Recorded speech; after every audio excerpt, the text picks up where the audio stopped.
တော်မနဲ့ခင်ကောင်းကိုအမြဲတွေ့မြင်စေတဲ့သူ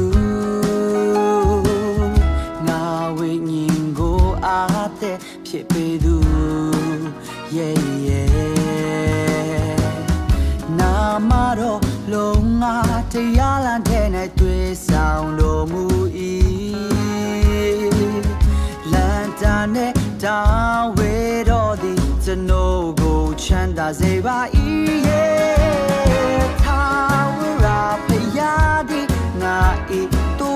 ထင်ရှင်ဖြစ်တော်မူ၏